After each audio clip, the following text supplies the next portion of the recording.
right. Let's see if we can't get this live stream going. Hello to everyone joining me. We're a couple minutes before 1 o'clock, so I'm sure that people will be joining in the next few minutes. All right, we've got a couple of viewers tuning in. Excellent. Hello. Welcome. Thank you for joining me. All right. So you can see some of the supplies that I have within the frame here. Quite a bit of so I will go over some of the stuff that you see here in front of me in a few minutes. We'll wait for a few more viewers to tune in. In the meantime, feel free to say hello in the comments. Let me know where you're from. Let me know maybe there's some cute kids in your household painting along. Let me know how old the kids are. Hello to Lorna. Hello to Renee and La Chica. Hello to Angelina. Thank you so much for joining me. Again, my name is Chris. It is 1 o'clock my time. I'm in London, Ontario, so a little bit southwest of Durham region. So I'm not in the Durham region myself, but near enough. Okay, so we've got quite a few viewers. That's excellent. So I'll start to go over some of the supplies that I have. A lot of these are optional. So let's start with like the basic things that you like really need. I guess that would be watercolor paint. So I'm going to use these watercolor paints in this lovely kind of travel case. Maybe you don't have a case like this. Maybe you have tubes of watercolor. That's great too. You can use the tubes, squeeze out some colors on a palette or a plate. I like to use a deviled egg tray because it has those nice little wells. But yeah, if you have something like this, that's great. You're going to do some additional mixing in, say, the lid or a palette or a plate. So that's what I'm going to use. Watercolor paint. You will need paint brushes. So I've got two paint brushes here with me today, kind of a medium and a little bit smaller, but you can definitely do this painting with just like one paintbrush. If that's all you have in your house, just one single paintbrush, you can definitely do this with that. Any kind of paintbrushes, flat, round, pointed, or not. So that's what I'm going to use. Okay, watercolor paper. So I've got my paper right here. My brand, where's my pad? I like to use Canson XL. People often ask what brand I like to use. Canson XL watercolor paper. Kind of a medium quality for a medium price is what I always say. You can, of course, have more expensive watercolor paper, cheaper watercolor paper. There's a wide variety of brands out there. So that's just what I use, Canson XL. So paint brushes, paper. I've got a ruler. The ruler will help me draw these lines, the different sections for each Easter egg. Let's say you don't have a ruler, but you have something straight, a book, a cutting board, something that'll help you draw straight lines. You could definitely use that. Let's say you don't want to have straight lines between each section. You could do a wavy line. If you want to do a wavy line or a zigzag line instead of straight lines, that could be a thing. So there's my ruler. Let's see, I've got a pencil and an eraser. I'm going to use the pencil to draw the straight lines with the ruler. And here's my kneadable eraser. I have a mechanical pencil, but any pencil that you have at home will be fine. Pencil and eraser. And the eggs. We'll draw the eggs too with the pencil. I have a Sharpie, just a regular tip Sharpie. Maybe you have a different brand. Maybe you have just a regular black marker. That would be okay. We're going to do kind of the details on the egg, kind of the lines between the sections there with the Sharpie, just to add some fun details. Let's say you don't have a Sharpie, but you have a black pencil crayon. That could work. A black crayon, a black pastel. Doesn't even have to be black. What if you want your lines to be Purple. Absolutely. So those were like kind of the main supplies you need. Oh, and I've got water for watercolor paint and a paper towel. So those are some basic supplies. These are the extra supplies to help you with the different textures we're going to experiment with. So I've got, well, up here I've labeled it, a piece of scrap paper and scissors. I'm going to use these to make an egg shape and then trace the egg shape 8 times or the number of times that you're going to do it. Maybe you have smaller paper and you're only going to do 4 or 6. Maybe you have bigger paper and you're going to do 10 or 12. Wouldn't that be awesome looking? So scrap paper and a little pair of scissors there, big pair of scissors. I have a roll of masking tape, just regular masking tape. What is that, an inch-ish? That's going to help me make these nice straight lines on this egg. But if you don't have masking tape, you can use a ruler. Just use a ruler and draw the lines. But I thought I'd show you how to mask something with masking tape. All right, that's an optional supply. Here's another optional supply. A bit of rice. Just regular long grain rice. Maybe you have a different kind of rice at home. So this egg, first I put the paint down, then I sprinkled rice on it, and it gave me kind of a mottled texture, so that's fun to do. So we're going to try that with some rice. Just a little, what is that, teaspoon, tablespoon worth of rice? Not a lot. All right, I've got nail polish remover, and a Q-tip. I like to apply it with a Q-tip instead of with my brush. So I use this. I made these kind of lighter blotches with nail polish remover and a Q-tip. So first I put the paint down, and then we wet the tip of this with the nail polish and dab it. And it's fun to see the paint kind of like run away from the nail polish remover. It kind of like wants to avoid it, so it kind of scoots away. It's interesting to see. So we'll experiment with that if you have that at home. Okay, I've got salt, just regular kitchen table salt. That gives a nice frosted kind of texture. Let's bring this up a little. So you'll see in a lot of watercolor paintings like kind of a speckly frosted thing going on a lot of the times in the background. So that's the effect we get putting salt in wet paint. So we'll experiment with that. Salt. Cling wrap, saran wrap. Fun to use. I did this texture over here. These chunky shapes with some cling wrap. So we'll try that. We just need a little piece, maybe like this big piece. A little bit of cling wrap. We don't need a lot. Let's say you don't have cling wrap.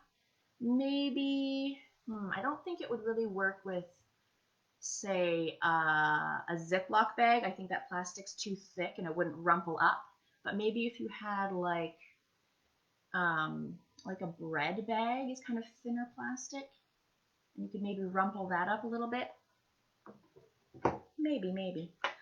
Yeah, so I kind of cleared the area. That's good because we're going to do some work.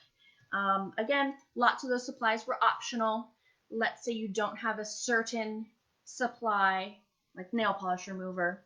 You can do anything you want on this egg. So if I'm doing the nail polish remover and you want to do some purple spots on a blue egg in the meantime, absolutely do that. You can sub in anything you want. If you want to do like a second rice one, absolutely. And also the colors. So I've got these colors, pretty much every color. If you want to theme your painting, if you love to have bright pastels for Easter, if you just want to do yellow and green and pink and purple, and that's the only colors you want to use, you can do that. You can change any colors at any point, any colors at all.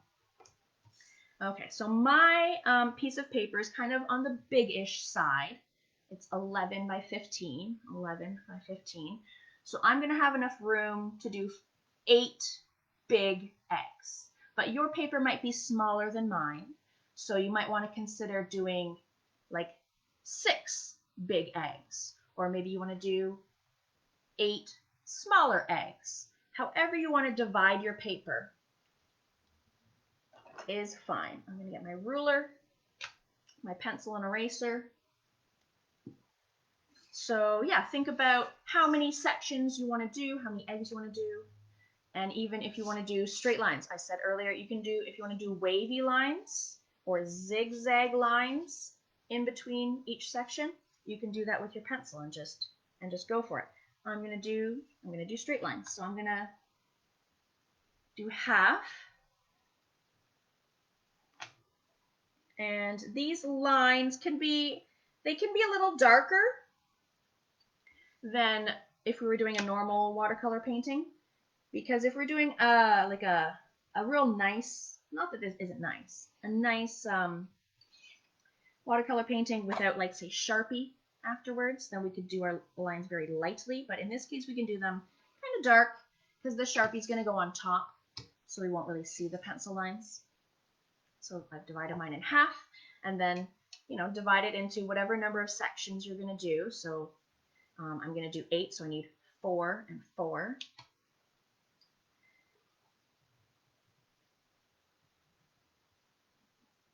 Make some lines here. And, if they're not exactly even, that's fine too. That is okay.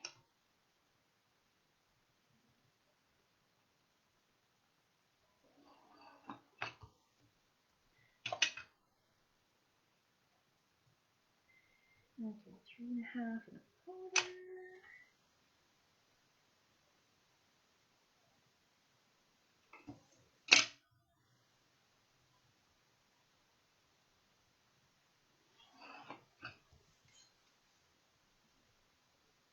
Yeah, so there's 4 even sections there. I'm going to do it again over here.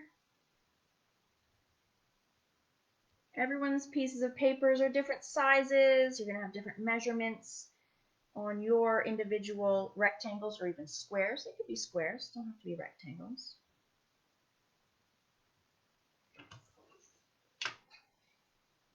And you have an eraser if, a line goes a little bit wonky. You need to erase your line.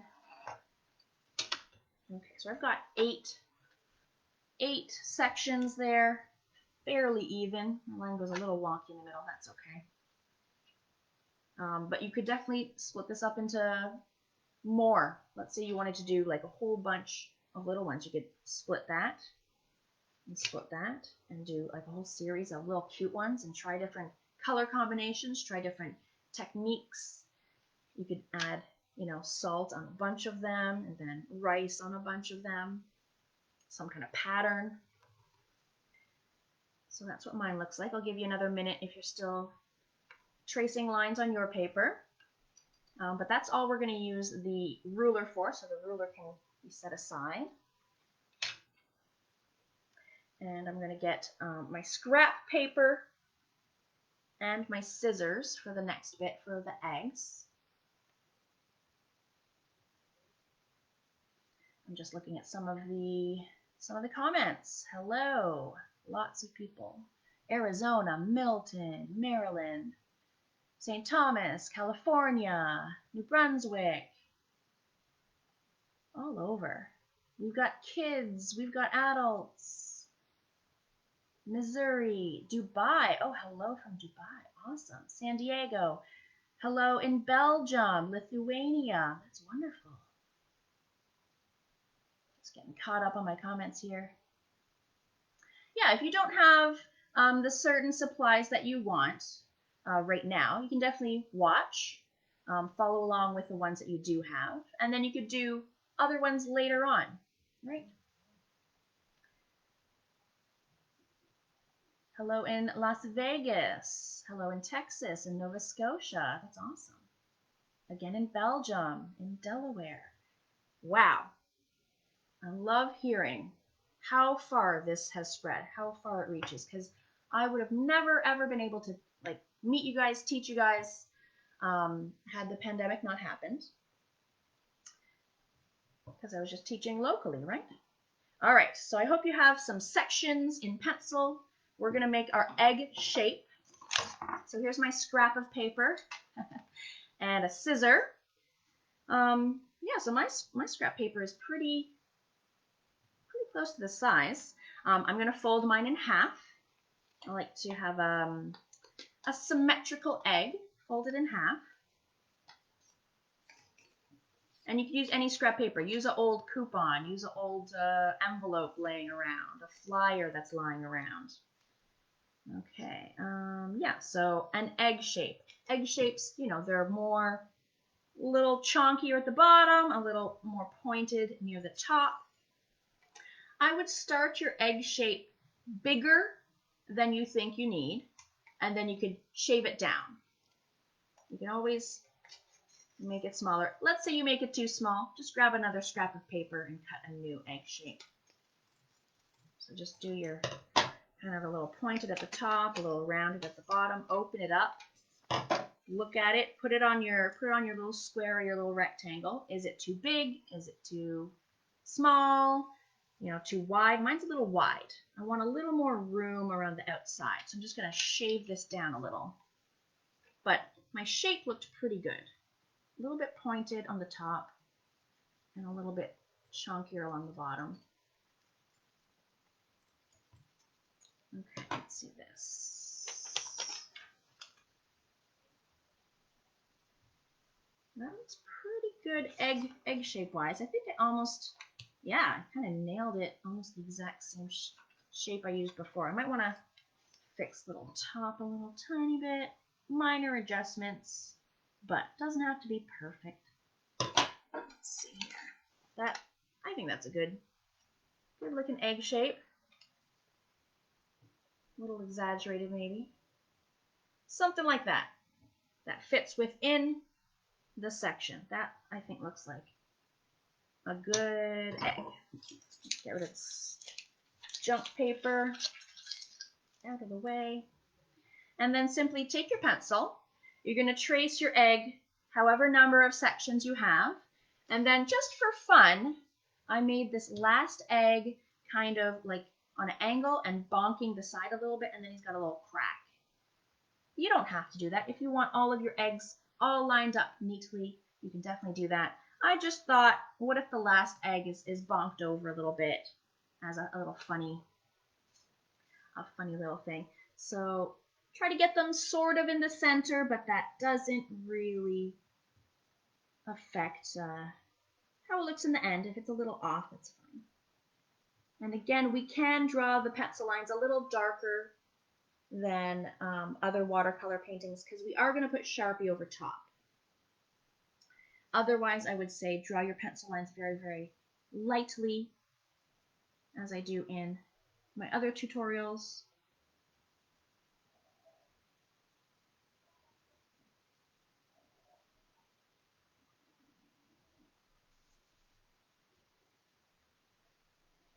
And you can apply the techniques that you are learning in today's painting to other images, say other holidays. Let's say you want to do a version of this for Christmas. So instead of an egg shape, maybe you want to cut out a Christmas tree shape and do a Christmas tree kind of pop art thing. What else could you do? Halloween. Cut out a little jack-o'-lantern shape and do a little pumpkin. It would look adorable. Yeah, so the things we learned today, apply them to future paintings. Let's say you're doing a painting of the sky and some ocean, and you really liked the effect of how salt on the paint looks, and you want to apply that maybe in the ocean, maybe some frothy part of the ocean or something. I'm teaching you skills here. Pearls of wisdom.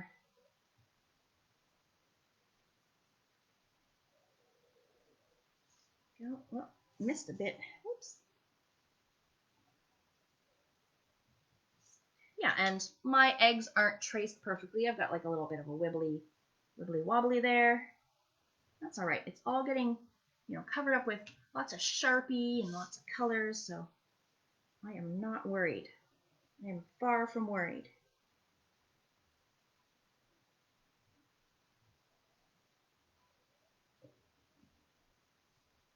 Almost there.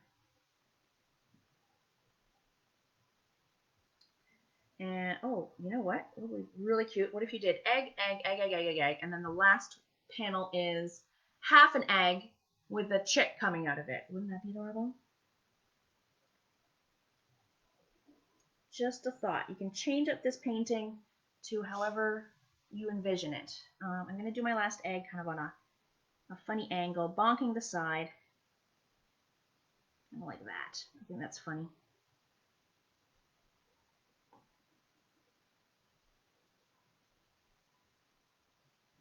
And you can add different patterns on these eggs. If you don't want to necessarily experiment with these kind of patterns, you can do whatever you like. If you want to do floral eggs or all of them stripy eggs, anything at all.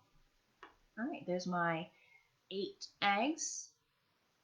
One of them a little bit off kilter. Awesome. That is, yeah, that's all I'm going to do with the pencil and eraser personally. But let's say you want to use your pencil later on when you want to do some stripes or something. Absolutely. I'll give you another minute to finish up your egg tracing. I'm going to get out my cup of water, got my little paper towel, got my paints here, and a couple paint brushes. Nothing fancy.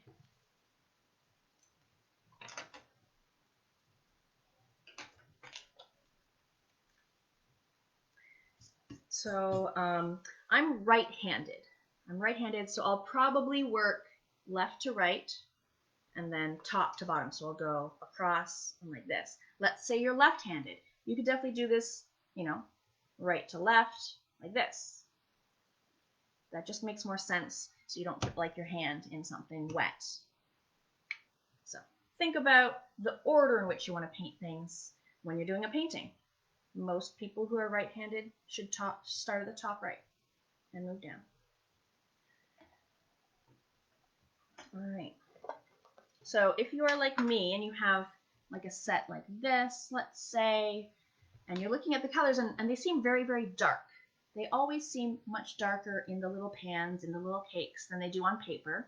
So what I always do is I have a swatch sheet, little tester sheet here that shows me what color is what. So if you see these 5 here, these are all greens, but they're so dark, you don't know what they look like on paper. That's why it's good to make one of these. Don't make it right now, but in the future, so then you can tell which green is which and choose for your painting. So, you know, I want kind of like an emerald green here.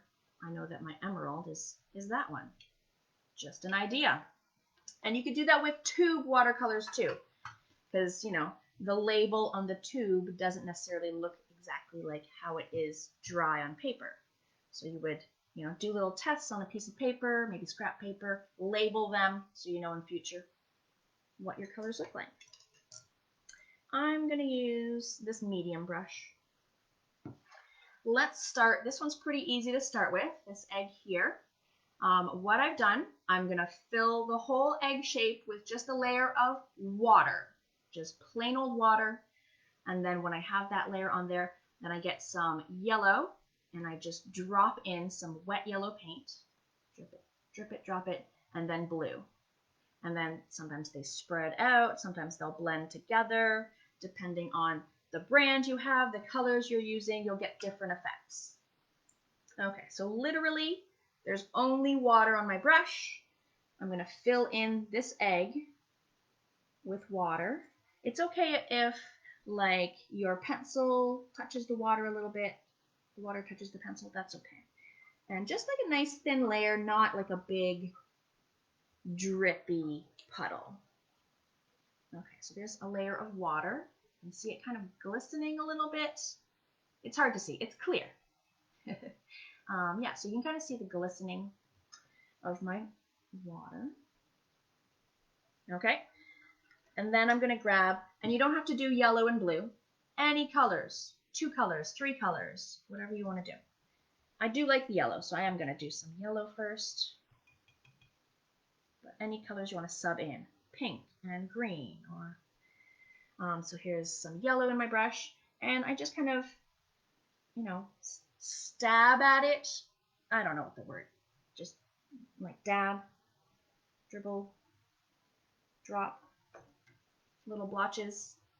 And you see it start to spread out. The original drops I made are getting bigger. They're spreading in the water.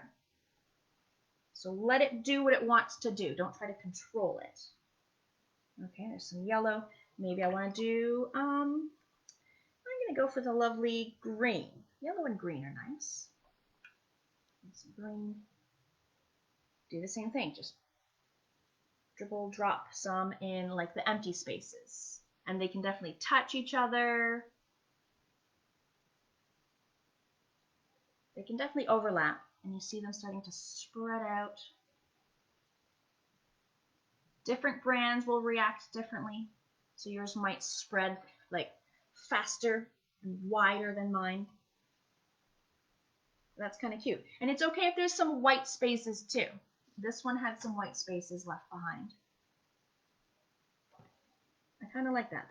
I think that's nice. I might, if you feel like adding one more color, go for it. Go for it. Let's see, let me get caught up on some more. Hello in Brockville and Wisconsin and Norway. Ooh, cool. In Norway. Indoor. Not sure I know where that is. Thank you, Carol. I do hope everyone is well today. Ontario, yay. Texas, Toronto, yay. Okay, so I'm going to leave mine like that. We're going to do all of our eggs, and then we'll go back and do all of our backgrounds. So we need that to dry before we do the background so we don't have a lot of bleeds happening. So this one, this second one here, is stripy. And if you don't have masking tape, that's okay. Just draw some lines with your ruler and you can fill those in one at a time. But if you do have some masking tape, bring some out and then put some down. So it could be straight, it could be on an angle, it could be up and down, however you want these stripes to go. So I'm going to go like that, and I press it down like firmly, but not crazy firm because I do want it to come off later.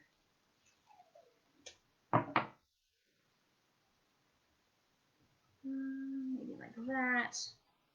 I try to keep my angles parallel, but if they're a little off, no one will really see. Yep, Canada, we're doing Easter tomorrow. Yeah, I'm sure not everyone celebrates Easter, but it's still nice to make these colorful eggs. Okay, so I've got like 3 pieces of masking tape. You can kind of see it.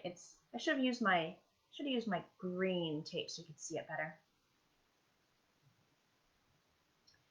But yeah, light pressure. And when we pull them up, we'll have to do so slowly so we don't rip our paper. Yeah. If a little bit of paint goes underneath the masking tape, don't worry about it. When we add some lines, that'll help tidy it up a little bit. And choose any colors you want to do. So I'm going to do, I think I want to do some pink.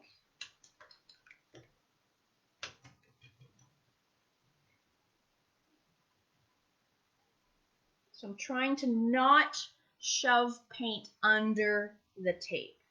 So if you just kind of go with the flow of the tape and not like try to put your paintbrush like at the tape like this, we don't want to cram paint underneath the tape.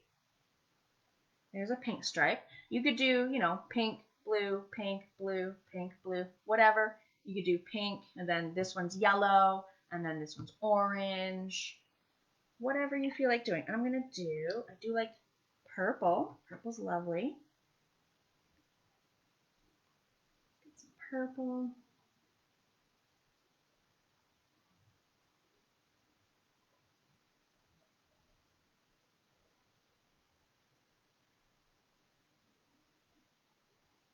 Purple. Yeah, I could maybe do a pattern. Go back to pink.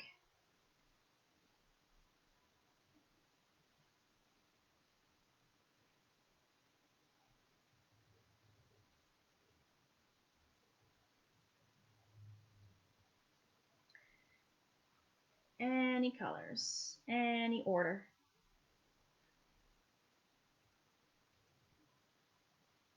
And any like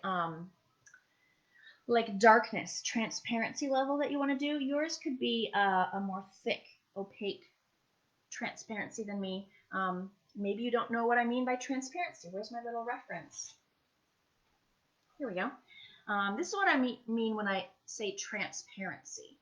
These are very light transparencies. I call a level 1.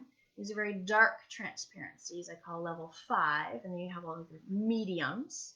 So you can apply these real dark if you want, or really light, or in the mine are kind of medium. Mine are kind of like a 3 today. But in a lot of other tutorials that I teach, we have specific transparencies for certain areas, kind of a thing. But this one, not so much. We don't need as much of a sense of, background and foreground as other paintings. So any transparency is fine. So here's my pink and my purple and my masking tape. So when this is a little more dry, we will take off the masking tape. We can even shift the masking tape over onto the painted bit, and then we'll fill in those in-between parts. All right, let's look at what I would like to experiment with next egg. I've used kind of warm colors on this one, orange and red and yellow, but you can use like literally any colors you want to do. And then I've sprinkled some rice, just regular long grain rice, any kind of rice you have. Astrid asked if I'm doing wet on dry. That is correct. Most of it, wet on dry paper. So we're going to do this rice thing. Here's my rice. Any colors you want to do. You can have it a solid color. You could do like a 2-tone thing, 3-tone thing. I'll see if I can't do what I did. Go like this. There we go. So I'm going to do a little yellow in the top third, let's say, yellow. But any color you want to try. Yellow. Then I'm going to do a little orange.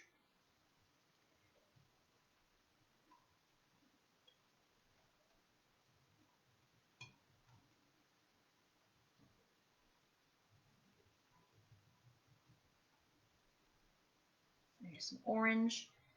Now I do want the yellow and orange to blend together, but first I'm just going to put some orange down. Put some orange on my page without them touching, and then when I'm ready, I'll let them touch together. So I've got lots of nice yellow at the top, orange in the middle, and then I can rinse out my brush. I'll rinse it out a little and then let them touch. So now some yellow is going into the orange, some orange is going into the yellow. And as it dries, it'll do its own thing. It'll move and flow and bleed however it wants, and it'll dry maybe kind of crazy. Who knows? Let's do a little red on the bottom. But again, any color you want to do. Red.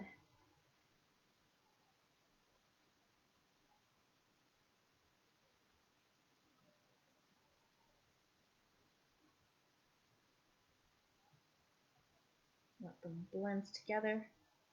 And then while this is all still very, very wet, that kind of looks like candy corn to me. Or candy corn has white on it. So everything's still very wet.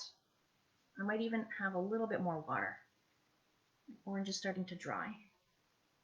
Get a little more water in there. Whoop, that's okay. And then get some rice, sprinkle it on there. And then let it sit on there. Not everyone's going to get the same effect that I'm going to get. You might even get a better effect. Depends on the rice you're using or how much water you have on there.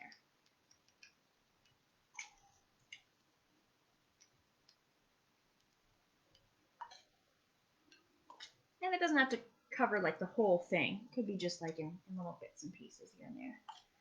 So we'll see how that goes. I think, let's see if I can pick this up gently. So that's how much rice I've put down. We'll see what it does. And we'll let it get like really dry before we like fluff it off, flake it off.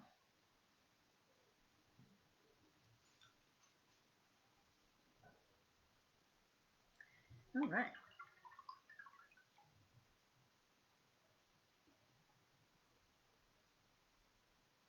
So fun, so colorful.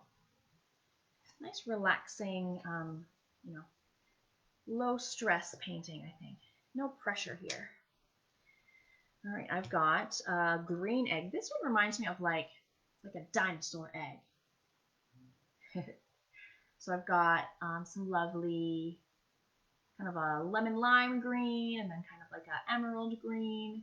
And then those spots I was saying earlier, I am gonna use nail polish remover and a Q-tip. So I guess I should get that ready before I do the actual painting. So I like to just put a little nail polish remover in my lid. Right in the lid. Why not? It's a little cuppy. And I'll just set that nearby so I'm ready.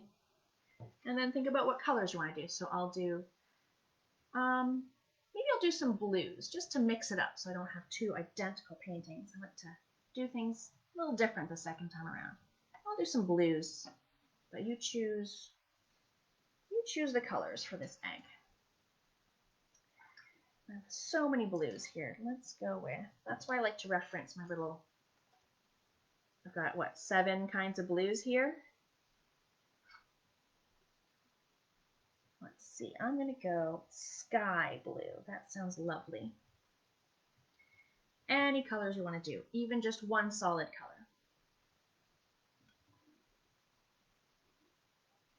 That's nice. Sky blue.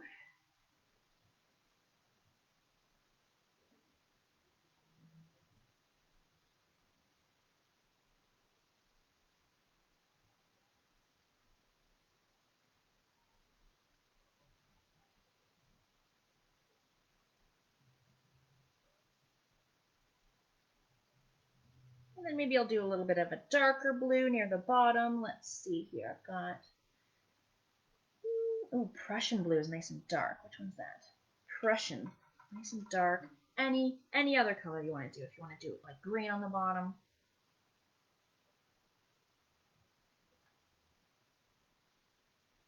We're just experimenting here, which is my favorite thing to do. All right, so I've got 2 different colors of blue there. 2 different colors of blue. I'm going to get my nail polish remover and just, whoo, it runs away.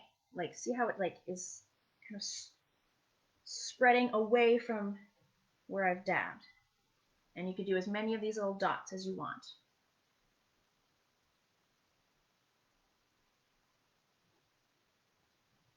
And it definitely has like a different effect if I'm dabbing in like a really wet puddle versus kind of like a thinner puddly area.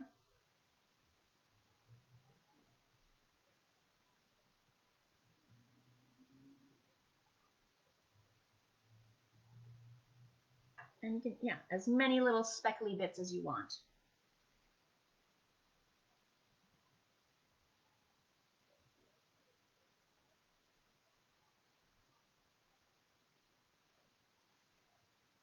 Yeah, and dip back into your nail polish remover often so you have like a good amount. You can even like hold it. You can hold it down on the page. See what that does. Yeah, so different brands, different colors will have different effects. Maybe yours is spreading out more or a little less. Yeah, and as it dries, some of them will fill in again. That's okay. It's just a fun thing to try. Maybe in the future you want to do a painting of like a dark night sky, and you want to have something that looks like fireflies. So I would paint the sky black, then I'd get some nail polish remover and a Q-tip, and I'd do some dabs in that dark sky, and then maybe you get sort of the impression that there may be like a firefly effect. something to think about. And you could always go back later and like add in some color. So if you want to do a little yellow dot in there to be like the firefly, wouldn't that be cute? Ideas, ideas. Astrid asked, which brand of paint am I using? Today I'm using my little travel Mei Liang. It's on Amazon. It was like maybe $30 Canadian on Amazon. Mei Liang. Write that down. Yeah, nice little travel case. Yeah, there's tons of different cases online and in store.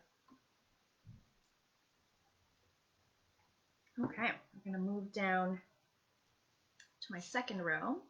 Ooh, cling wrap. This one's fun. This is a fun one.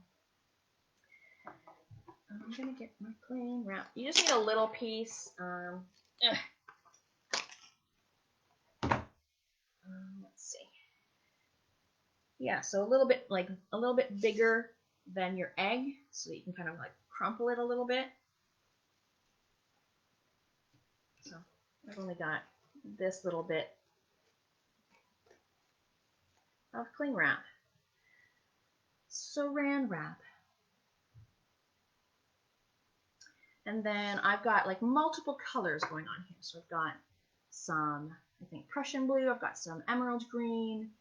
You could do 2 colors. You could do 1 color. You could do 3 or 4 colors. Whatever you want on this egg.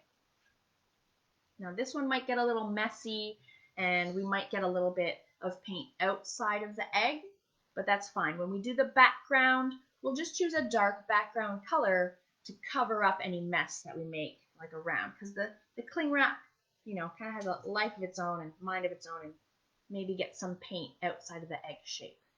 That's okay. What colors will I use? I want to do this lovely, I have this lovely magenta kind of color. What else do I want? Oh, maybe some of that pink again. And I'm just going to blob it around in my egg, my paint. Blob it around. Blob, blob, blob. That's enough of that one. I'll do a second color. Let's do maybe this kind of reddish orangish.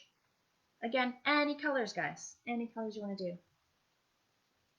Blob some around. It's okay if these colors touch and mix, because that's what they're about to do anyway. Do I need more than that? I think that's a good amount. So not everything is covered. I've got some leaking into each other there. Here's my little cling wrap. I like to kind of scrunch it up a little bit. Scrunch it up. Lay it on there.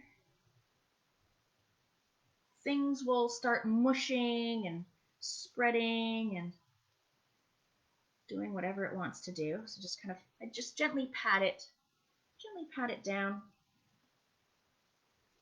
Pat it down.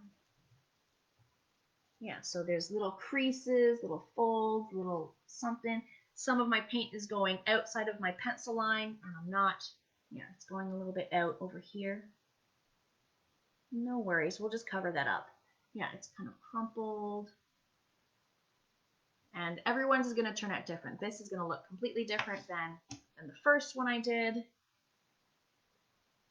Yeah, so some interesting things will happen. So we leave that on there. I'm going to leave that alone till it's more dry. Then we can peel it off carefully. After we've done, say, all of these eggs, maybe tomorrow you want to do some painting experiments with some family members, and you can just show them all the different techniques. You could pick your favorite one to teach them. Would be kind of cute. All right, we'll let that dry. So this one, maybe a little bit of a failed experiment. I was trying to get more cauliflower shapes to form. So in watercolor, when you have kind of like a squiggly edged blotchy patch that, you know, shows up as it's drying, we call those cauliflowers. Some people like them, Some people don't like them. I personally love them. So I was trying to go for like a really cauliflower patchy egg here, and it didn't do what I wanted it to do. Isn't that just how watercolors work? It doesn't do what you want it to do when you want it. Tanya asks, best way to clean dirty in the palette, like the yellow. Yeah, mine do that too. Like I'll have little, so here's some like kind of orangey red, and I've accidentally dribbled some, looks like blue on it. I just grab my paintbrush with some water, I rub it. It is kind of a waste. I rub it, and then I just wipe it off. So it just gets a little bit more clean on the top. A little bit of a waste of paint, but watercolors, they go a long way. For this amount, they will last a long time. Yeah, so here's some yellow with some blotches on it. Blue with some orange on it. I'm a messy, look at this, I'm a messy girl. That's how I clean mine. Just rub it, waste the paint a little bit. Good question. The paper I'm using is, where did it go? I showed this a little bit earlier, Canson XL. Medium quality. All right, so I'm going to attempt to make better cauliflowers on this one than the ones that turned out there. All right, I'm going to do, I think I'll do some lovely emerald green.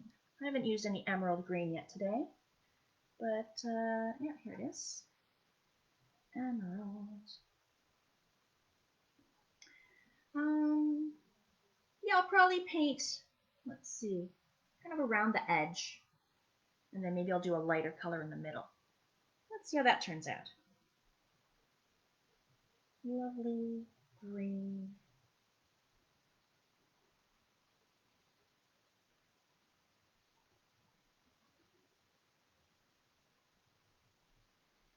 Lovely green there. Let's get a little, what do I got?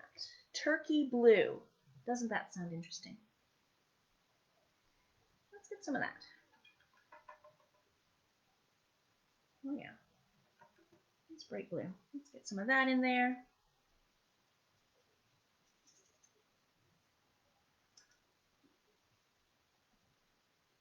Touch a little bit, let them mingle a little bit. Okay, so it's all very wet. Pretty wet. And I'm going to make it even wetter. I'm going to purposefully blob just water. So my brush just has some water in it. I just want to dribble little dots of water. It could be in little groups. It could be single little dots of water. You'll see things spreading a little bit.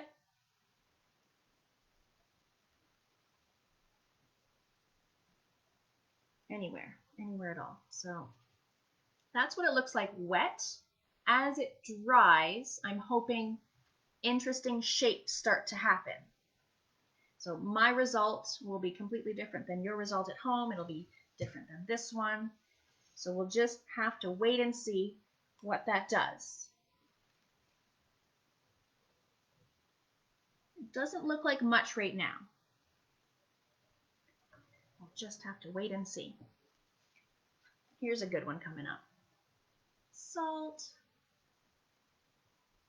Salt is kind of like the go-to experimental little supply that lots of watercolor artists like to include. The rice, the nail polish remover is kind of the really rogue stuff that you don't see a lot of people using, but salt is kind of one of those basics.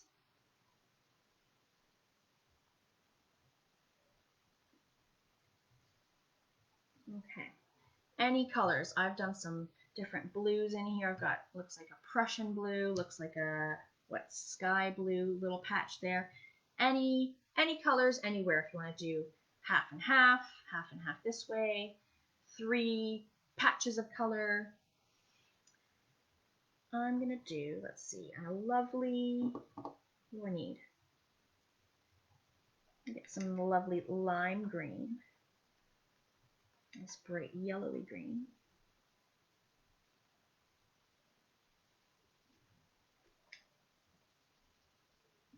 some there. Let's do some orange.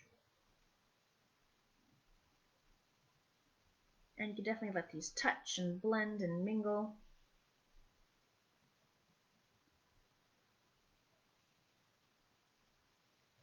And then what else? One more color, let's see here. This one. Ooh, this is gonna be interesting. Kind of like a tacky color mix, but I kind of like it. And I have quite a bit of water mixed with my paint here. Here's my colors. Some of them are bleeding into each other. So just a random 2 or 3 colors in there, and then we're gonna sprinkle the salt. So it's quite wet, quite watery. My page is starting to curl a little bit. And that's very normal for watercolor paper to warp a little bit. Even the really expensive stuff does have a little bit of a wibble. Here's my salt. I put it in a little dish, but you can do it right in your hand if you want to pour some salt into your hand. And then pinch some, sprinkle it on. But I just have it in a little dish and just sprinkle. Do your best Salt Bae impersonation, you know, kind of dribble it down your wrist. And yeah, if a few little salt sprinkles get over here, that's cool. I think a few went over this way. That's all right. You can try sprinkling like kind of like a little bit of a denser little clump or a more spread out area. Different effects. There is salt everywhere now. So here is my salt. You know, some of it's a little clumpier, some of it's a little more spread. Some of it got on this egg. I'm not upset.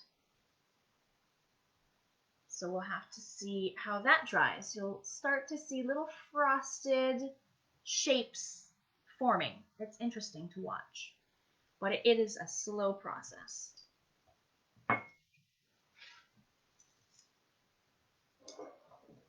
And then, yeah, some of our first eggs are already drying. Isn't that wonderful? Okay, let's look at this one. This one I blotted some colors, and then I took a scrunched up ball of the cling wrap and kind of dabbed with that, but kind of didn't work how I wanted it to do. So this is what we're gonna do. Oh, I know. We're gonna use a little bit of our paper towel. If you have a dry bit of your paper towel, or get a new paper towel. This is a cool effect too. You can use a tissue. If you don't have paper towel, you can use this. Get a little piece of it. That's what we're gonna do. We'll put some colors on here, kind of wet-ish, and then we will scrunchel this up and then dab at it. I used fine, like normal table salt. I have heard of people trying chunkier, flakier salt, and they don't get either any results or not as good results as just regular, like fine table salt. Yeah, just, you know, just the stuff, the normal stuff. Okay.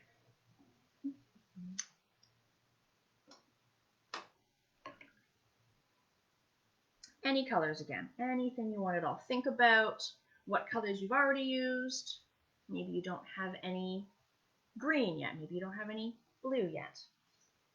Maybe you're going for a theme and you already know what colors you want to do here.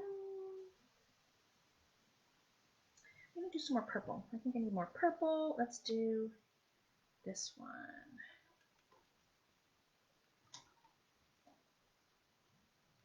I'm just going to kind of blob it around. Nothing too fancy. Blob some purple. Blob some pink. They can touch each other, blend into each other. Could be lighter than this, darker than that. There could be white gaps, that's fine. All right, that's good for me. And then here's my little scrunched up paper towel. Tissue would be fine too. So I've scrunched it up. Pick a real scrunchy side, a side that looks nice and scrunched up, versus like this side is less folds and stuff. And then I'm just gonna literally, dab and lift, dab and lift, dab and lift. And then you can rotate if this is getting really like sopping wet. You can rotate, dab and lift, dab and lift. So some color stays, some color gets lifted, things blend. Just something different.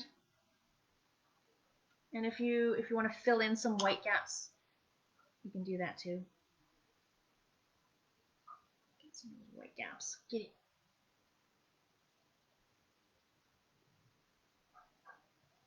You can dab and lift again.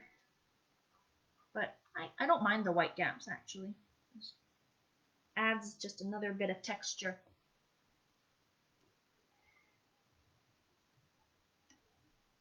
And yes, some of my paint went on the outside. That's all right. We're going to cover it with the background. Ugh. A little messy.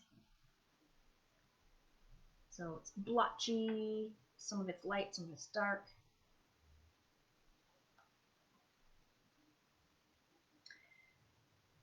Okay, I'm gonna get I have a tissue here. I have like a really intense puddle right here. And that's gonna take forever to dry. If you're looking at some of your eggs and you have a really deep, wet puddle, just take a tissue or a paper towel and just kind of get a little of that water up. Just soak it up a little. That'll help it dry a little bit faster. So that'll help. We want to do our backgrounds. And then where else is a big puddle? Here's a big puddle here. Get some of that up. Otherwise, I don't have too many ginormous puddles. Yeah, try a cotton ball, Angela. I've never tried that myself, but that could definitely lift up some paint, maybe a cool effect. Lovely. So I'm looking over here at my masking tape. We do need to do some more painting on that. So I'm going to take my tape off, but gently, right? Don't just yank it off. You might rip your paper.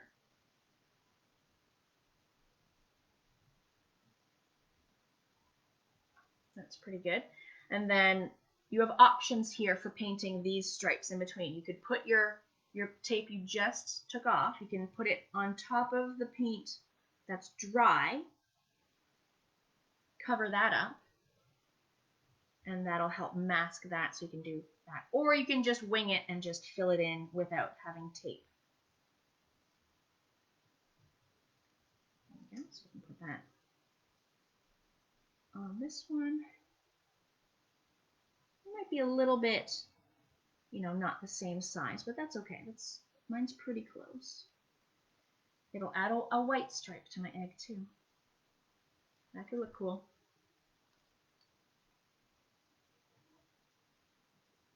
That there. And I'm going to get a little piece of tape right there. Yeah, so definitely make sure that these are dry before you're putting tape on them, but we did it so long ago, everyone should be pretty dry. And then fill in these colors. So do you want to do a pattern? Do you want to do random colors? Anything. I'm going to do... I'm just going to rotate this because I don't want to put my hand anywhere near any of the wet, right? So if I rotate it, I can have easier access to here.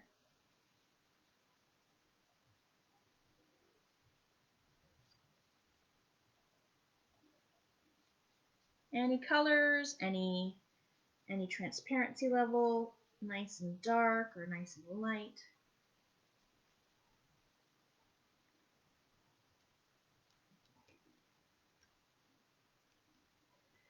Maybe some green. Green look cute.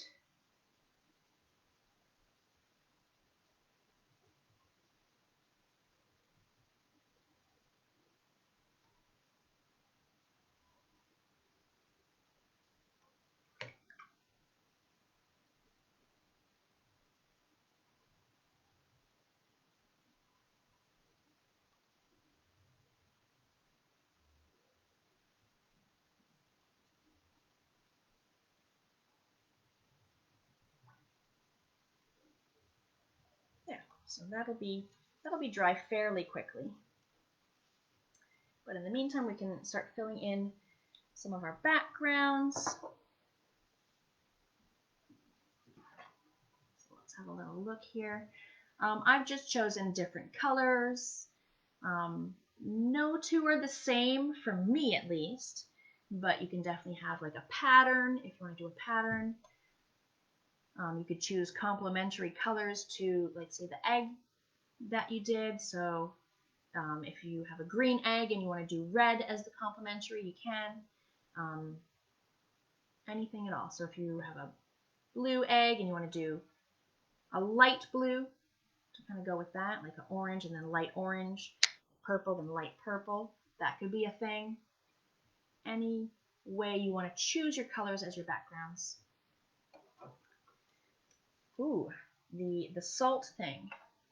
While I wasn't looking, the salt kind of did its thing. A little frosty effect. So it's really working well in the orange and the green, but maybe not so much in the purple, but we'll see. We'll wait and see. And then this one, again, it doesn't want to make a cauliflower when I want it to make a cauliflower. Isn't that funny? But it's got some interesting shapes on that egg. And we can add a pattern with our Sharpie too to enhance that egg. This is looking interesting. I don't even know what's going on under the cling wrap. It's kind of like a weird blotchy thing happening underneath, so I can't wait to see what's going on under there. The rice, I should have put more rice maybe. Rice is, not as effective as, say, the salt. The salt is definitely the go-to for a reason. Raj asks, how long is this art session? We've been going at it for about an hour. We're going to fill in the backgrounds, which should be less complicated. And I mean, if you've got the basics down, you can deke out whenever you need to. We're just going to fill the backgrounds in, and then we're going to add our Sharpie. Yeah, kind of messy outlines. Yeah, so if you do need to leave, you can. All right, so I'm going to start over here because this one's the most dry, of course.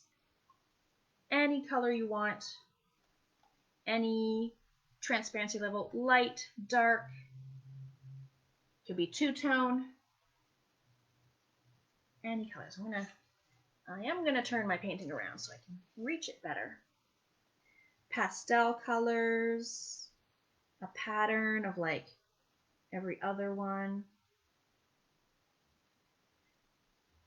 So I'm going right to the edge of my paper. If a little bit gets on the table, it comes off easily with a little water, maybe a little soap. But watercolor is quite forgiving in that respect.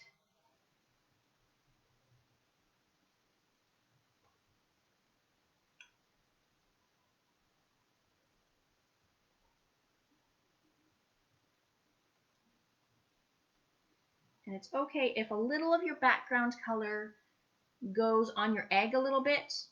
We're going to tidy up the edges with our Sharpie so we can just kind of cover up any little bits that got away from us. There, so mine's kind of light. Maybe some areas have a little more pigment than others, so we'll see how that dries. It might do a cool effect. And just watch, some cauliflowers will happen here just because I didn't want them, and then they'll do it themselves. It'll be funny. Okay, I'm just going to skip over like the stripy one for now because it's got a little bit of wetness on the stripes there, so I'm going to do the next one. Also, it's good to skip over because we've just done that and it's kind of wet, so I might just kind of purposefully skip. That's a good idea. Skip over for now. I'm going to do green. Green sounds nice.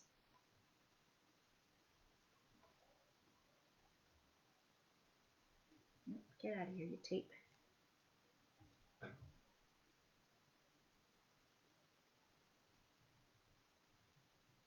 You can mix a whole new color too. If you don't have the exact color that you want, mix two colors together. If you want a lighter green, add green and yellow together. If you want a more purpley pink, mix purple and pink together.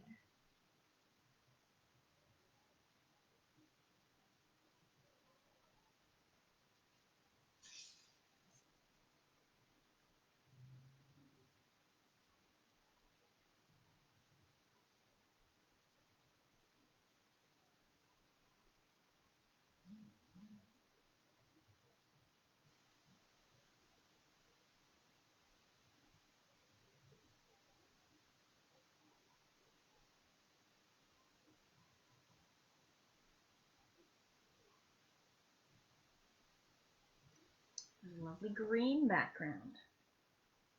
And it might look a little messy right now, but when we tidy it up with the black lines, it'll make it pop, it'll make it look more crisp, it'll look very nice.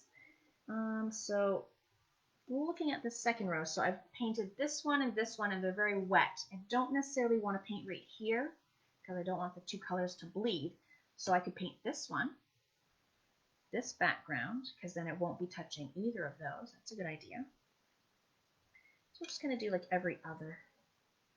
If there's a little salt kind of, loitering around, you could blow it off with your breath, or you could just embrace the things that happen when you paint on an area that has little flecks of salt just kind of hanging out. We'll see. I've got, there's like a few grains of salt in my background. Could turn out cool.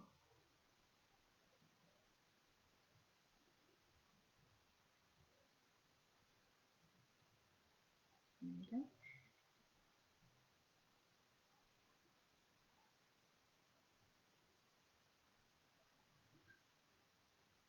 And sometimes I go outside of my pencil line in the sections.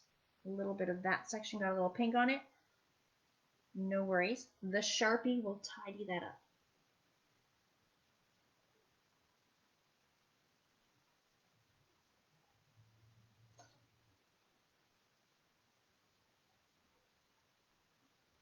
These kind of remind me of like dinosaur eggs.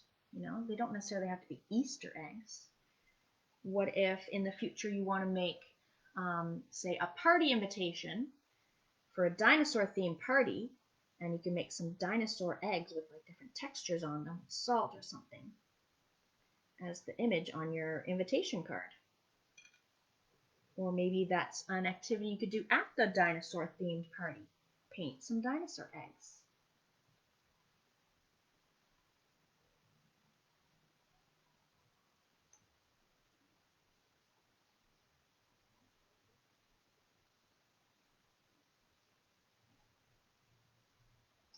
Yeah, it's a lovely, vibrant kind of magenta color. And then I'm looking over here. This egg is doing pretty good. It's pretty dry because we dabbed a lot of the paint and water off. So I'm going to go ahead and fill this one in. Maybe yellow. Maybe yellow would be nice. And a little of my pink will show where it kind of went over the edge. That's all right. If you do have like really big spillies outside of your egg shape and you want to choose a dark color to cover that up, that's a good idea. I'm not too worried. I can kind of tidy it up with Sharpie. That's just my solution to everything, isn't it? Tidy it up with a Sharpie later.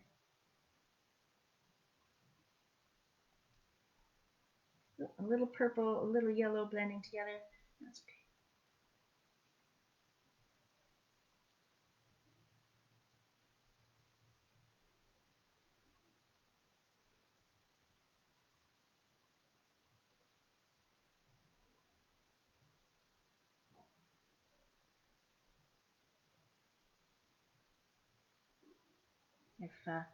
If moms are worried about their table getting paint on it, you can put down a piece of scrap paper underneath, tablecloth.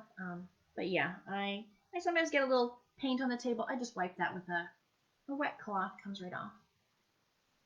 Okay, so still a little moist here and there. Let's let these dry a few minutes before we start filling in like this one, that one. While you guys are still filling in some of those, I'm going to show you guys some upcoming events with me. Why don't we look at some of those while we're waiting for some of our backgrounds to dry? Let's look at a watercolor, because we're doing watercolor. So we do love offering you guys free events such as this one.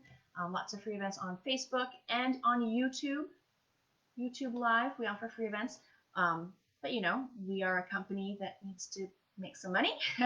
So we do offer paid Zoom events too. So Zoom events are a smaller group of people. You have more one-on-one with me, feedback. You can show me your work and your progress, and you get live feedback.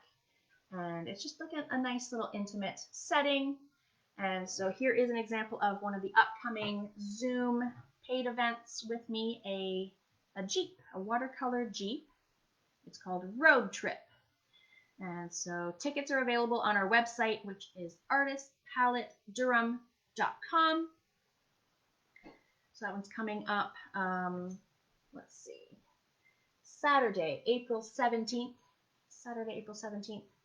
a watercolor Jeep called Road Trip with me. If you like my style of teaching, you'll love that event. Let me show you. So we have a number of free Facebook events that are already posted that you can try right now. Like you can try them after you've done the eggs. You want to try another one? We did this one recently, 2 weeks ago, a watercolor koala. This was a free event a few weeks ago. The video will be on our Facebook page forever. So if you'd like to try this one, go to our Facebook page, which you should be on because we're watching this. At the top, the heading that says video, click on videos and then show all the videos. So this one's there and near the top because it was recent. A fun little koala in watercolor. What else can I show you? I want to talk about our Watercolor Lovers Facebook group. Watercolor spelt with the letter U because we're in Canada. Watercolor Lovers by Artist Palette Durham Region Facebook group. Every Wednesday, I do what I call Watercolor Wednesday. It's a free painting tutorial demo. Which do we do on Wednesday? This past Wednesday, we did trees. Where's that one? Trees.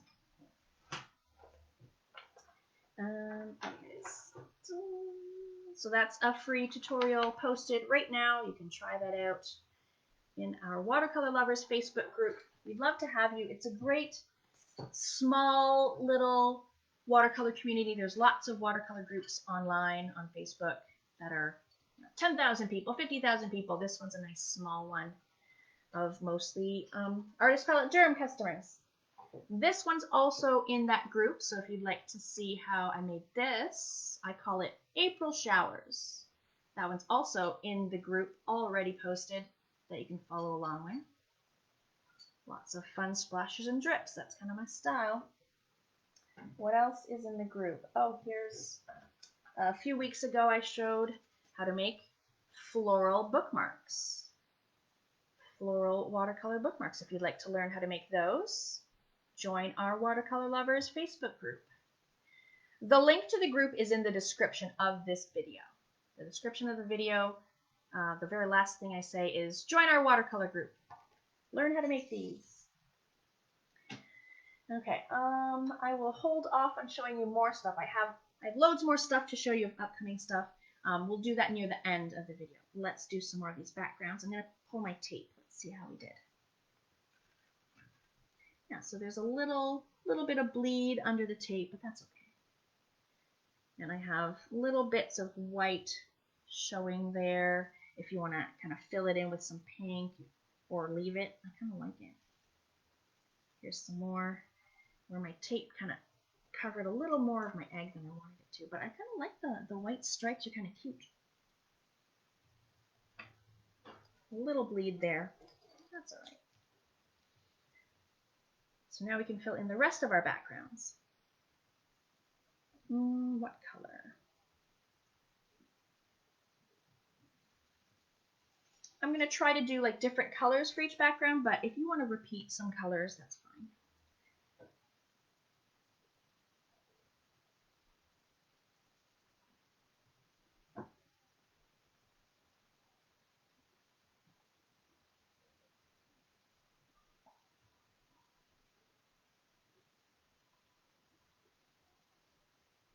Now, if you do have some wet areas, like near where you're doing your painting, just don't let them touch each other. You can leave a little bit of a white gap, and we're going to fill that in with Sharpie anyway. So, like over here, I've got some wet yellow. If I did want to paint that like right now, I would just leave a little gap so that they didn't touch and bleed into each other. But if little bleeds happen, that's kind of, it could look cute once it dries. It could like have an interesting texture. So don't worry about those. And here I've gone, yeah, a little of my orange, one on my blue. Again, the Sharpie will fix everything. Well, not everything. Most things.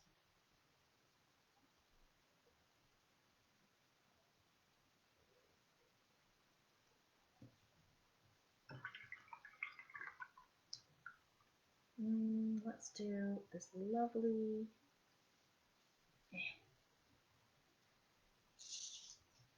Just like to keep rotating to get the most comfortable spot for my hand so I'm not smudging anything. So that's why my page is kind of rotating in all kinds of crazy directions. Some people will tape their watercolor paper down to like a board of some kind, cutting board, some kind of masonite or some kind of artist's actual thing. But I like my paper just kind of loose so I can kind of manhandle it and turn it in any direction I want to. And sometimes people will tape their paper down to the table itself, and that's fine too. Lots of different ways to do watercolor painting. Yeah, so here I'm just going to try to avoid having my purple and yellow touch because I don't really want any bleeds of purple and yellow and make them like brown, gross brown color.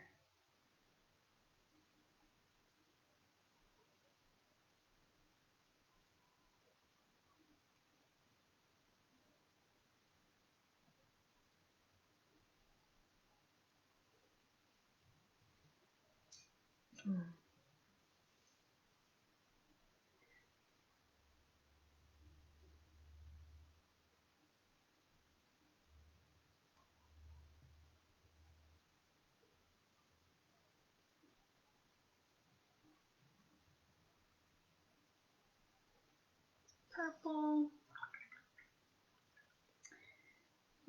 Is it time to pull my Saran? Let's look. So my Saran wrap, I'm gonna do it. I'm gonna pull it. See what it looks like. It looks pretty dry.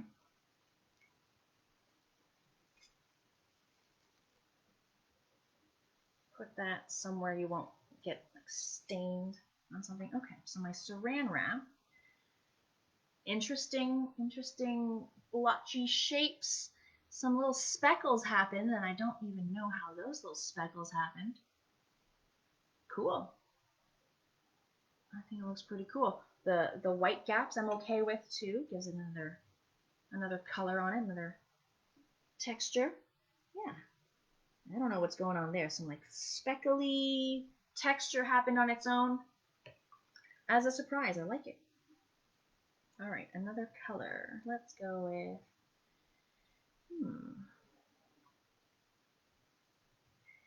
green. Maybe this one. I haven't used this green.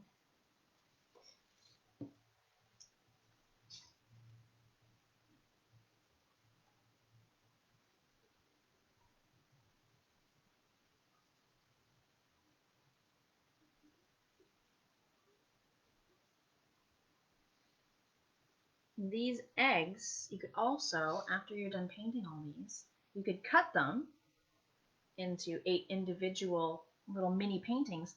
You can turn that into an Easter card or an Easter postcard. You can write a little message on it. You could attach the painting to the front of like a folded piece of construction paper, make a little mini card. If you're going to see maybe Grandma and Grandpa tomorrow, or a friend, in moderation, of course, you could give them a nice Easter card that you made today.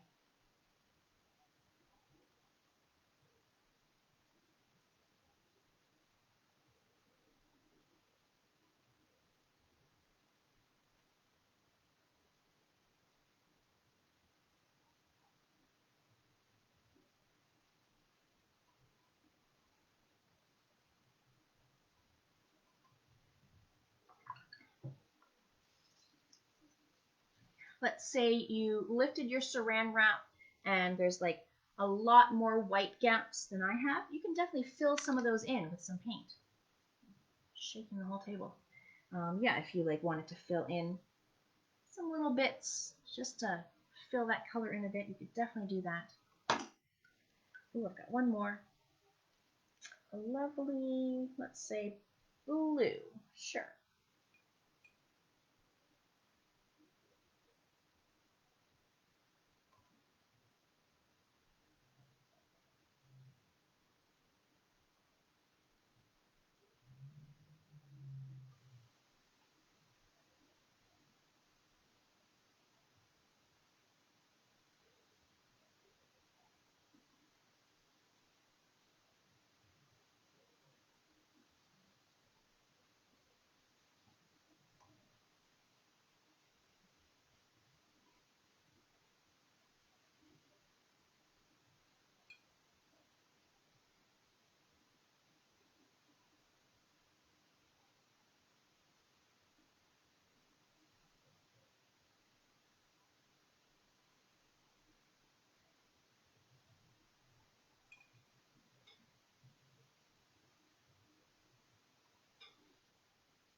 Now I'm almost done my backgrounds, but if you're a little further behind than I am, don't worry. Just keep painting away. And we're going to give it some drying time before we do our Sharpie.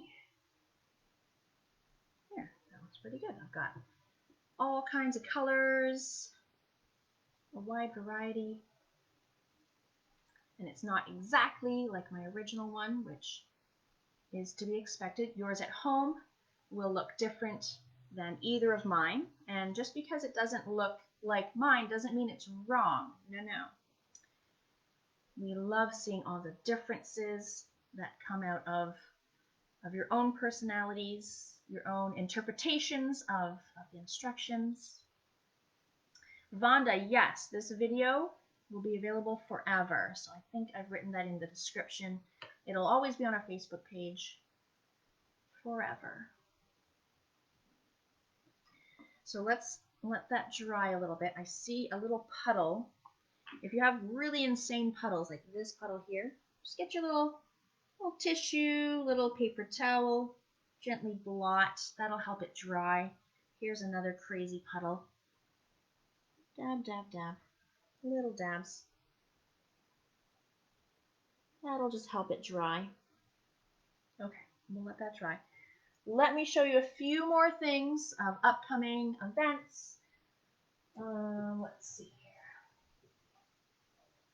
So we do love giving you these free events, but a way to support us would be to also maybe think about purchasing a ticket to one of our future events that would support the artists that you know and love. And so I've got this one coming up. This one's actually acrylic. I do teach acrylic paintings too. Can I get the whole thing in the frame? Not really. An umbrella with filled with flowers. An acrylic on canvas, but you could do this on an art media paper, like a thicker paper with acrylic paint. We are going to teach that one. I'm going to teach that one April the 10th, Saturday, April 10th. Is that 1 week from today? Yes, it is. 1 week from today, we're going to do this one. So if you'd like to support me, and I'll continue to do lots of free ones for you too, grab a ticket to one of our paid events. You do get the recording of the paid events as well. So if you can't do it exactly on the day and time that we're doing it live, you get that recording forever. This one's also acrylic on a canvas again. Whoop, knocking over things. Yellow roses in kind of like a milk jug, kind of a vase.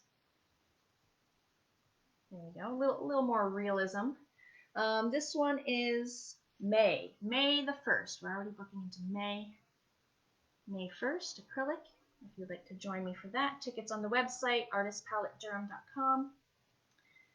Yes, both of those ones I just showed is acrylic rose.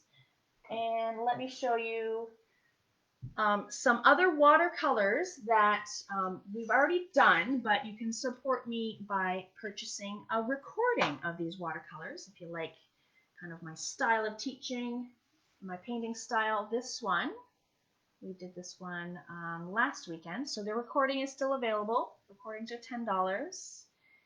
Flowers for My Honey Bunny in watercolor. Video recordings on our website, as well as tickets. So that one's available for purchase right now. We did this one a few weeks ago. Bold Bull Moose recording, available on our website in watercolor. Lots of splashes and drips. I just love making those drips. This one's watercolor. And then I'll show you one more recording that's available for sale right now on our website. We've got Whimsical Whale in watercolor. So here's some of that salt effect in action. There's that salt effect in the mountains. And then in the water, the ocean there, I've done the dabbing with a tissue, the dabbing effect. So that's how you can apply some of the skills you learned today on another painting. So that recording is on the website as well. Oh, I have one more special.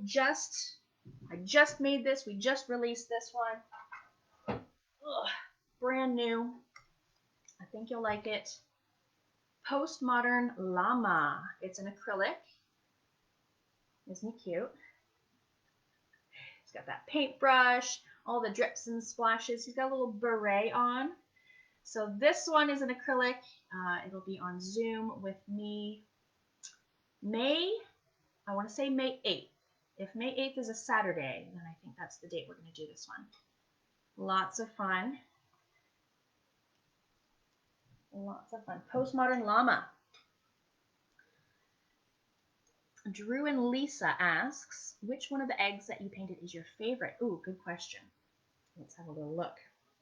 I like how the salt effect really kind of frosted this one up. Well, the rice, is this dry? My rice is dry. I'm going to flick off my rice. Pry off my rice. Get some rice up. Okay, so the rice wasn't as successful as my first one. Different conditions can affect how your paint dries too. So like how humid it is. Get this rice out of here. Where I'm going to put the rice.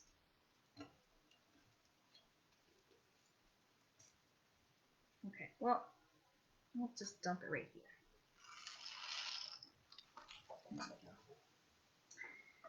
Yeah, not as successful.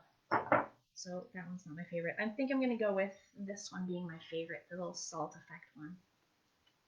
Yeah, the rice, a little bit of something, little speckles.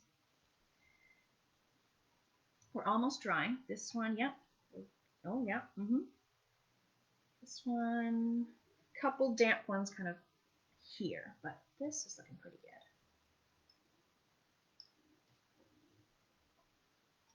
good. Looking good. Where's my Sharpie? I've got so much stuff all scattered around. Where's the Sharpie? Here it is. Maybe you don't have a Sharpie like this. Maybe you have a finer point or a wider point. Maybe you're going to use a black just Crayola marker, pencil crayon, I don't know, anything that you want to do some outlining. It doesn't have to be black. It could be all kinds of colors if you want. You can pick colors to match each egg. You could outline with a thin brush and your watercolor paints if that's all you have. We're about 90% dry. Fanning sometimes helps, but it's really more about the paper absorbing the water. Absorb. Again, if you have like really deep puddles that are just taking a really long time to dry, you can get your tissue, gently blot. Yeah, mine are doing pretty good. Just if you still have really deep puddles.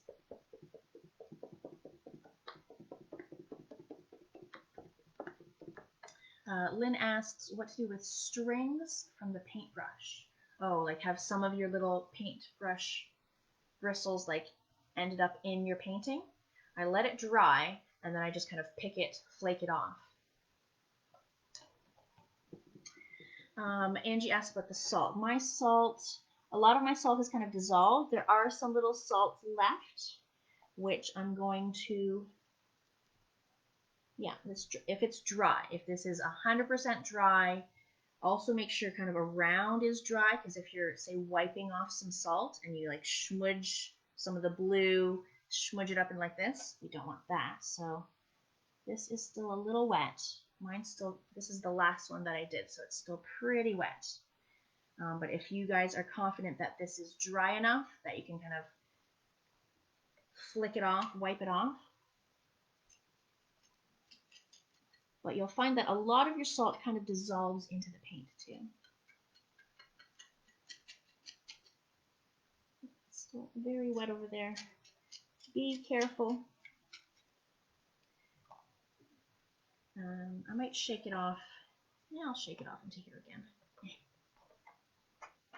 You could do this like over the garbage can if you want to shake off the salt into the garbage can. Ooh. Some of my salt is going into my wet paint. Well, it'll give it a cool effect.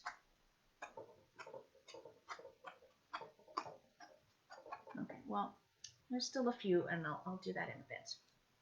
A few salts. Salty sprinkles. Okay, I'm going to get my Sharpie going. I've messily outlined each egg with kind of like scribbles. If that's not your style, you don't have to do that. You can outline it, you know, nicely. And then between the sections, I've done like a dashed line, dashes. If you want to do something different, squiggles, dots, straight lines, like a solid line. What else? Maybe like little mini Easter egg shapes all the way along. Little tiny swirls between each section. However you want to address that is okay. Okay, I'm gonna do messy.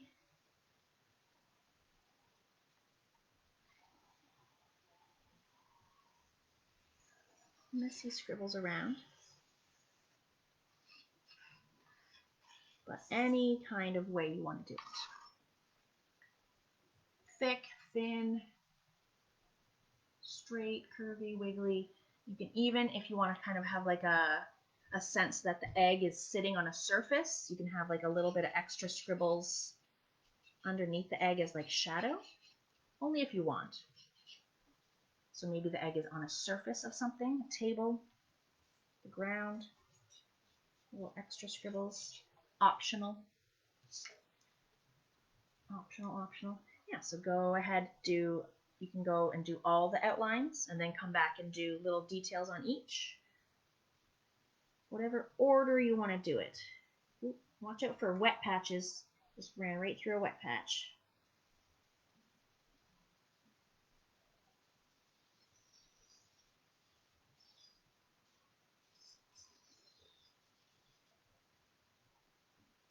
Avoid the wet patch. Underneath if you want.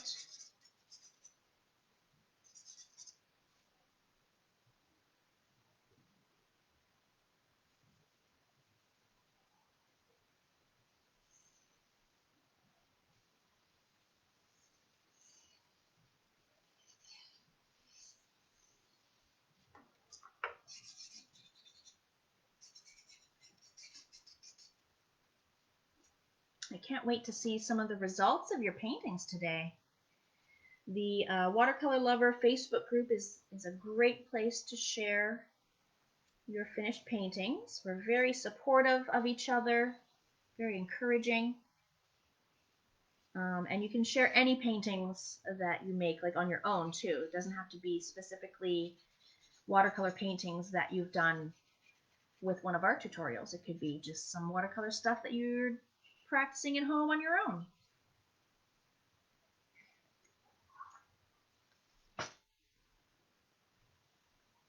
And if you don't necessarily want to join our group and share your painting, you can share today's painting on the event page. So on our Facebook page, find the event, today's event, Easter egg fun, and you can share a photo there.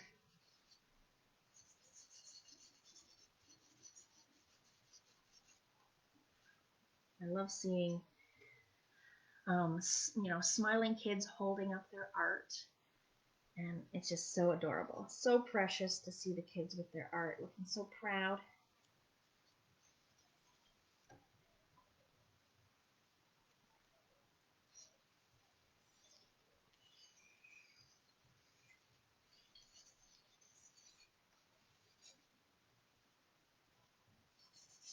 What I love about this messy kind of outlining is that there's like absolutely no pressure to have the perfect thin line. Messy, and it has a very cool effect. It kind of gives it kind of like, is the egg in motion? Is the egg like sitting there quivering? Is it?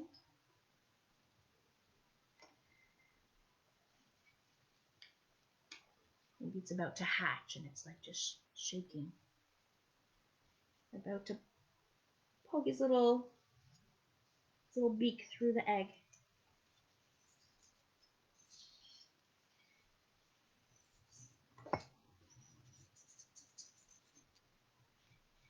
Suppose it doesn't have to be a chicken egg. What if this is a snake egg? Dinosaur egg.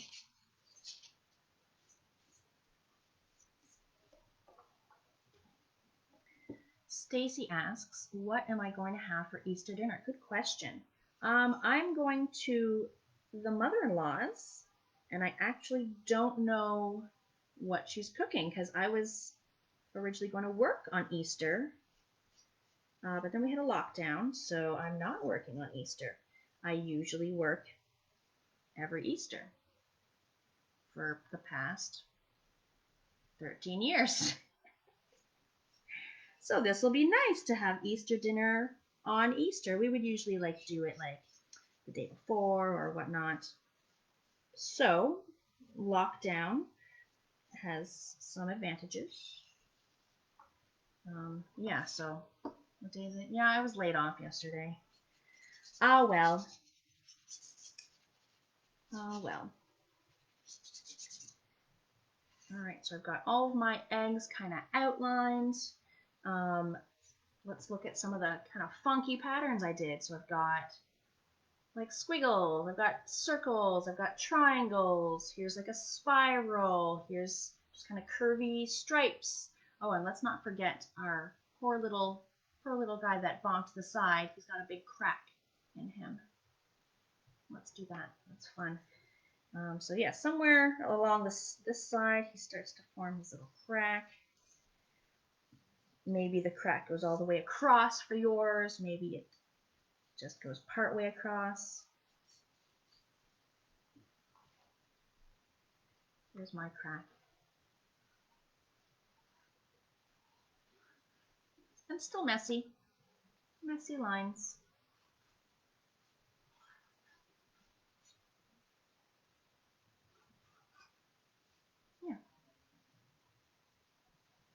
And then anything else you want to do. You want to outline these blotches, go ahead. If you want to add stripes on this one, go ahead. Flower shapes, heart shapes, bunny shapes, anything you want to do at all. I will outline these because they're kind of like a cool shape. These little blotchies.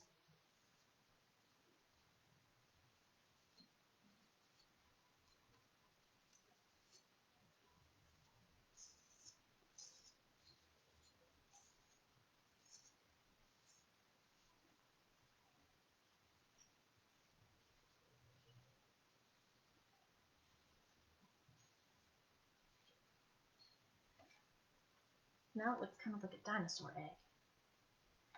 What else? On this one, maybe on this one I want to do triangles. Just mixing it up. Keep them guessing. What's Chris going to do next?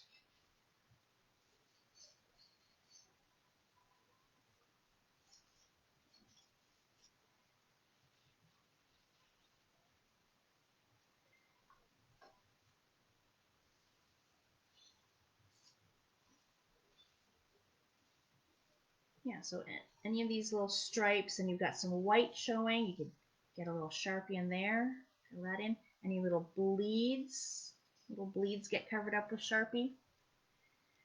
I want to do heart shapes this time. Didn't do heart shapes last time, but on this one I do. It kind of reminds me of a Hatchimal. They have like a heart on them.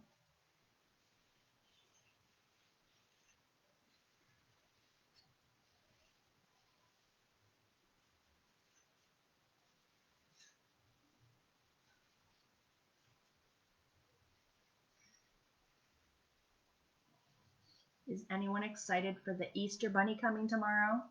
I'm so excited. I hope he brings my favorite chocolates.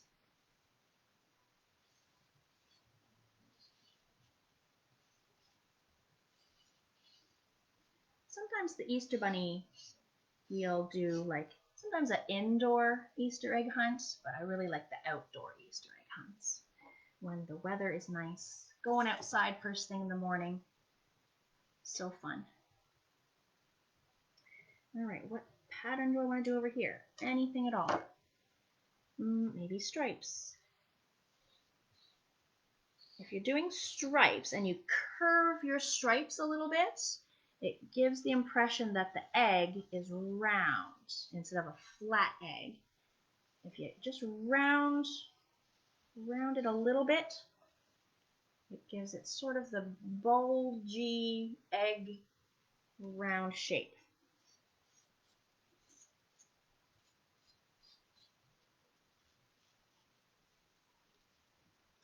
What else? I want to do swirls. I do like the swirly spirals. Those are fun.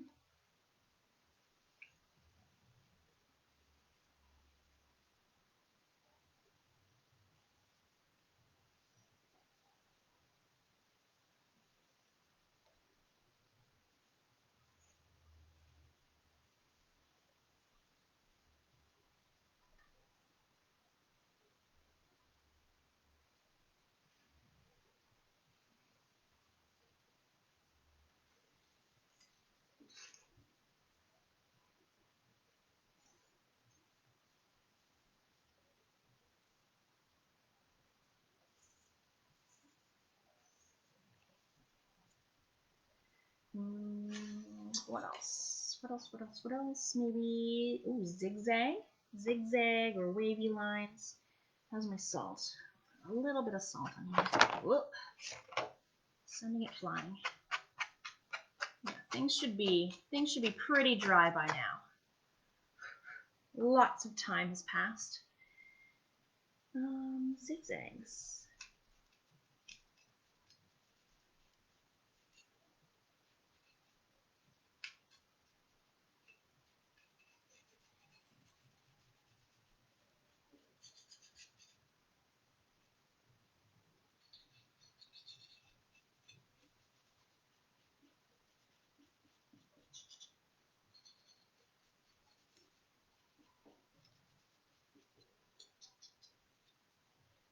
Cute. So everything has like a little something going on. And then I'm going to do my, well, let's see. We've got dashed lines on this one. Dashed lines. What if I want to do something different on here just to show you you can do other things? I'm going to do it like a squiggle.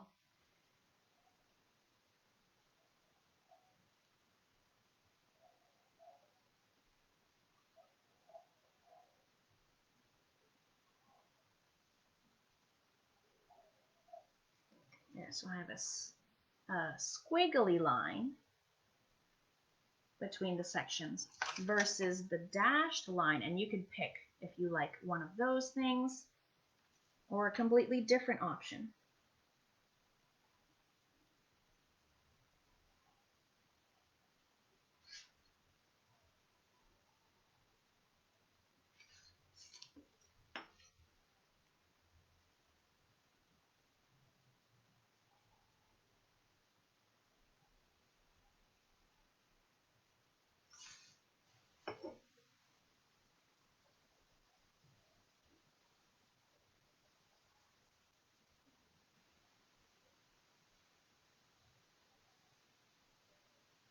Yeah.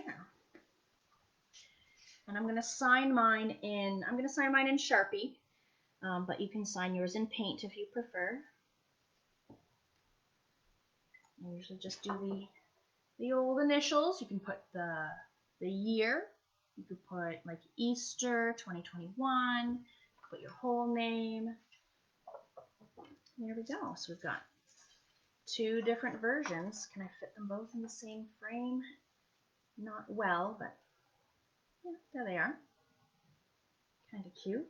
You could add even more details to these with more colors. What if you have some glitter at home? You want to glitterize these. Wouldn't that be fun? You're welcome to Tanya. Happy Easter. Thank you so much. Yeah.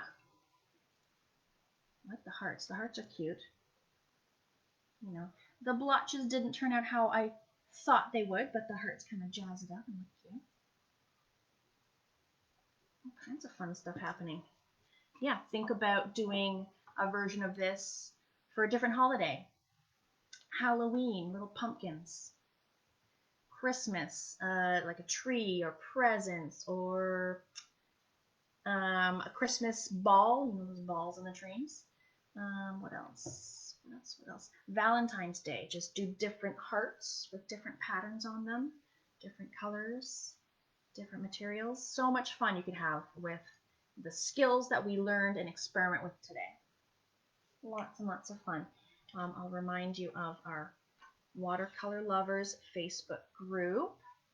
Lots of free tutorials, like weeks and weeks and months of free stuff to paint. You're welcome to Rose. Yeah, I hope it was, you know, simple enough for even the smallest of kids to grasp. Yeah. I'd love to see the results of your paintings, whether that's in the watercolor group or on our event page on the Facebook page. I'd love to see it. Let's see some more comments here. You're welcome to Angie, to Rose, to Elizabeth. You had a great time. Excellent. Molly, you're welcome as well. Lynn. Yes, I will enjoy my day off. Lynn's first try at watercolors. Yeah, it's fun to experiment with different mediums. So I find a lot of people are doing acrylic painting during the pandemic. Watercolors starting to take off a little bit more. We are going to be doing a oil pastel event later this month. Also, we have oil painting coming up as our two new mediums. As always, we have watercolor paintings, acrylic paintings, and also pencil drawings. Karen does some wonderful work with pencils, which look amazing if you'd like to try one of her events. You're welcome. Moira, you're welcome. Angie, Kristen. Kristen's for life. Chris is short for Kristen. I spell it a little differently. I will put out my tip card here. Tip options, obviously not mandatory. If you would like to support me with a small tip, we would love that. But if you'd like to support me by purchasing a ticket to one of my future events, I would love that even more. I would love to see you guys on Zoom. We can actually chat back and forth. I can see your smiling faces on Zoom. You can see my face on Zoom. I mean, here, I'm right here. Hello. You don't really see a lot of my face on these overhead views. Yeah, I'd love to see you in a future Zoom event. $10 gets you the ticket and the recording. Lots of fun, smaller, intimate setting. The llama, I just love this llama coming up. This is my style. Drippy, splashy, every color of the rainbow.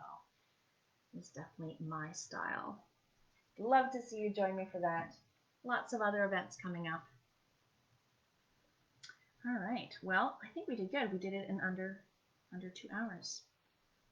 I think maybe I'll go outside, get some fresh air. We have some new frisbees, so we're going to do some frisbeeing. Laura says it was a great tutorial. Good, I'm so glad. I'm glad. I like to present it in kind of like a beginner-friendly way, so I hope that I succeeded in that. All right. Pamela, you're welcome. See you next time. Yeah, lots of free stuff coming up. Check our Facebook page, our YouTube. Lots of tutorials on the YouTube channel ready for you to do today, tomorrow, next week. All right, well, I'm going to sign off. See you guys next time. Happy Easter, happy painting. And I look forward to seeing you guys on a Zoom maybe sometime. Bye now.